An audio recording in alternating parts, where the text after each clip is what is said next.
Hello my dear farmers, எல்லோரும் எப்படி இருக்கீங்க? எல்லோரும் நல்லா இருப்பீங்கன்னு நினைக்கிறேன். இந்த சோயா மொச்சையை பொறுத்த வரைக்கும் பார்த்தீங்கன்னா உலக அளவில் அதிக அளவில் சாகுபடியில் இருந்துகிட்ருக்கு. ஆனால் இந்தியாவில் மிகவும் குறைவாக தான் பண்ணிக்கிட்டு இருக்காங்க.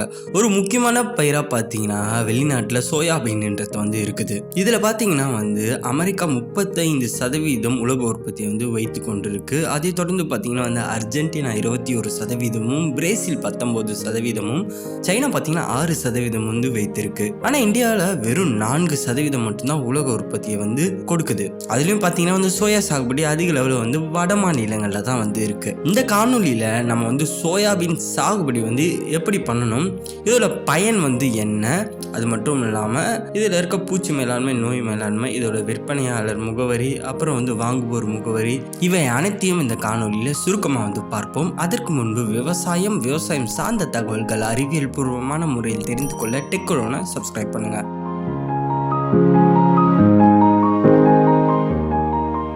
கிளைசின் மேக்ஸ் என்று அறிவியல் பூர்வமாக அழைக்கக்கூடிய சோயா மொச்சையோட தாயகம் சவுத் ஈஸ்ட் ஏஷியா. இதை பார்த்தீங்கன்னா பெருமளவில் எண்ணெய் பயிரை தான் பயன்படுத்துகிறாங்க. சோயாவிலிருந்து பார்த்தீங்கன்னா நம்மளால எண்ணெய்ன்றதை எடுக்க முடியும். மற்ற எண்ணெய் வித்து பயிர்கள்லேருந்து எடுக்கிற மாதிரி, உதாரணத்துக்கு எள், நிலக்கடலை, இவைகளிலிருந்து எண்ணெய் பெறுவோம்ல, அதே முறையிலே பார்த்தீங்கன்னா நம்ம சோயா மொச்சையிலிருந்தும் எண்ணெய் பெறலாம். இதை பார்த்தீங்கன்னா எண்ணெய் பயிராகவும் பயன்படுத்துகிறாங்க.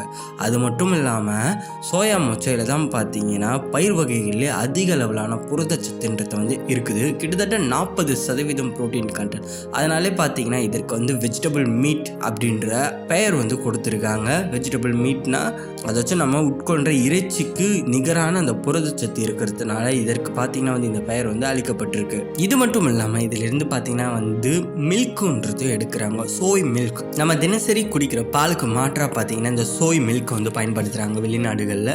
அது மட்டும் இல்லாமல் காஸ்மெட்டிக் இண்டஸ்ட்ரியிலையும் இதோட பயன்ன்றது இருக்குது. இதுலேருந்து பார்த்தீங்கன்னா சாஸ் மேக் பண்ணுறாங்க, மெழுகு வற்றிகளை கூட தயாரிக்கிறாங்க, ஐஸ்கிரீம் அதில் கூட பார்த்தீங்கன்னா இது பயன்படுத்துகிறாங்க. இது மட்டும் இல்லாமல் நம்ம பயன்படுத்துகிற மீல் மேக்கர், அதுவும் பார்த்தீங்கன்னா சோயா மொச்சையிலேருந்து தான் தயாரிக்கப்படுது. இந்த அளவுக்கு பயன்கள் சோயா மொச்சையில் கண்டிப்பாக இருக்குது. இது மட்டும் இல்லாமல் ஒரு சில இடங்களில் தீவனமாகவும் இதை பயன்படுத்திட்டு தான் இருக்காங்க. சோயா மொச்சை சாகுபடி செய்யறதுக்கு தட்பவெப்பநிலை 26லேருந்து 32 டிகிரி செல்சியஸ் இருக்கிறது சிறப்பாக இருக்கும்.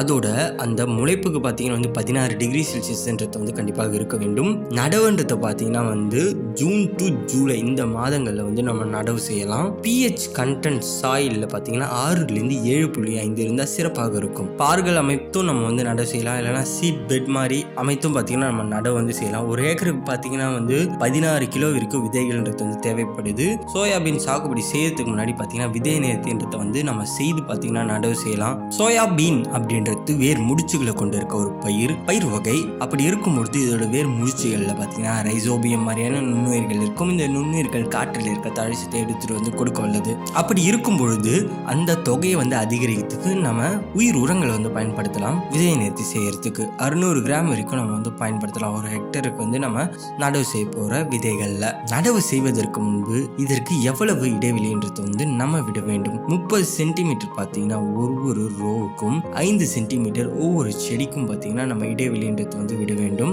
இவைகளை பார்த்தீங்கன்னா நம்ம ரைஸ் ஃபேலோலையும் பண்ணலாம். ரைஸ் ஃபேலோனா நெல் சாகுபடி செய்த பிறகு அதை தொடர்ந்து இதை சாகுபடி செய்யலாம். இது கொஞ்சம் ஒரு பெரிய டாப்பிக்காக போவோம். இதை பற்றி தனியாக காணொலி நான் பதிவேற்றேன். இப்போ நடவு செய்தாச்சு. நடவு செய்து நம்ம உடனே பார்த்தீங்கன்னா நீர் பாய்ச்சல் அப்படின்றது செய்யணும். பாசனம் செய்து விடணும். அதை தொடர்ந்து பார்த்தீங்கன்னா 3வது நாள் உயிர் நீர் பாசனம், லைஃப் இரிகேஷன்ன்றது பார்த்தீங்கன்னா எல்லா பயிருக்கும் கொடுக்குற மாதிரி சோயாபீனுக்கும் நம்ம கொடுக்க வேண்டியது முக்கியமான ஒன்றாக இருக்கிறது. அதற்கு முன்பு இதில் எந்தெந்த ரகங்கள்லாம் சாகுபடிக்கு சிறந்ததாக இருக்குன்னு பார்ப்போம். மார்க்கெட்டில் நிறைய ரகங்கள் இருக்கு.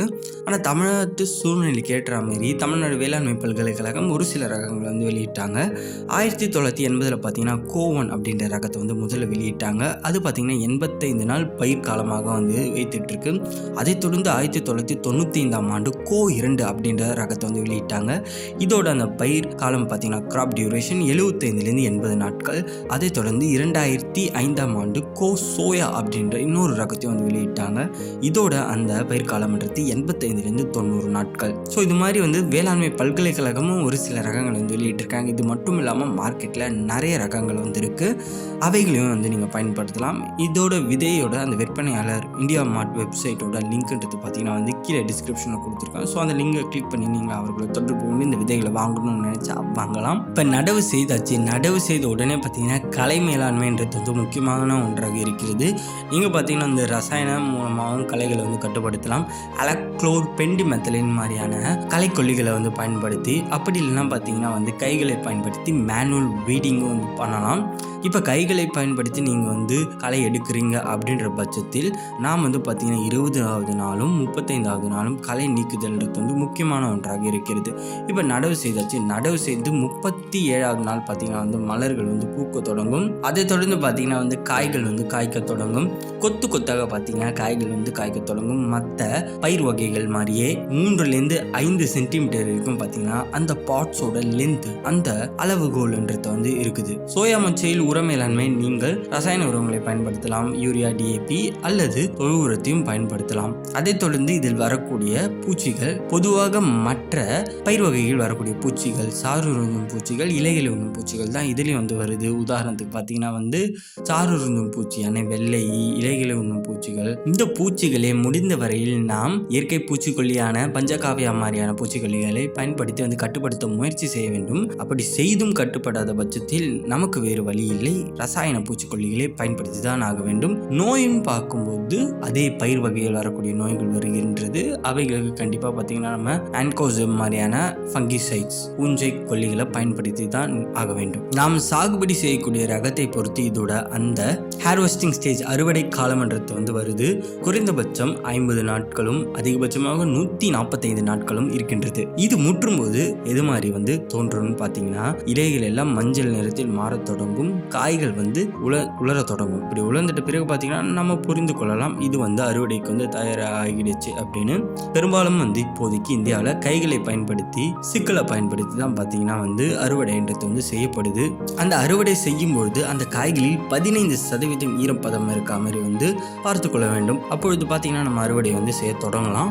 அறுவடை செய்த பிறகு காய்களை பிரித்தெடுக்கும் இடத்திற்கு வந்து கொண்டு செல்ல வேண்டும். மற்ற பயிர்களை பண்ண வேண்டிய அதே செயல்கள் தான் பார்த்தீங்கன்னா வந்து சோயா சாகுபடியில் நாம் செய்ய வேண்டும். பிரித்து அந்த உள்ள இருக்க பயிரை பார்த்தீங்கன்னா வந்து மேலே இருக்க தோல் பகுதியிலேருந்து வந்து பிரித்தெடுக்க வேண்டும். இந்த ப்ராசஸ் எல்லாத்தையும் முடிச்சுட்ட பிறகு பார்த்தீங்கன்னா சோயா வந்து நம்ம விற்பனைக்கு வந்து எடுத்துகிட்டு போகலாம். இதோட பையர் லிங்க் பார்த்தீங்கன்னா வந்து கீழே கொடுத்துருக்கேன். ஸோ நீங்கள் அவர்களை தொடர்பு கொண்டும் அவர்கள் எது மாதிரியான ரகங்களை வந்து பயன்படுத்துகிறாங்க, அவங்களோட யூஸ்க்கு, பிஸ்னஸ் யூஸ்க்கு அப்படின்றத வந்து நீங்கள் விசாரிக்கலாம். ஸோ அவர்களோட தொடர்பு கீழே கொடுத்துருக்கேன். சோயா சாகுபடின்றது பார்த்தீங்கன்னா வந்து தமிழகத்தில் பெரும்பாலும் நிறைய விவசாயிகள் வந்து செய்யறதில்ல. புதுமையான முயற்சிகளை வந்து எடுக்கணும் அப்படின்னு நினைக்கிற விவசாயிகள் வந்து இதை வந்து முயற்சி செய்யலாம். ஒரு முக்கியமான பயிர் உலக அளவில், ஆனால் இந்திய அளவில் வந்து மிகவும் குறைவான சாகுபடியே வந்து இருக்குது.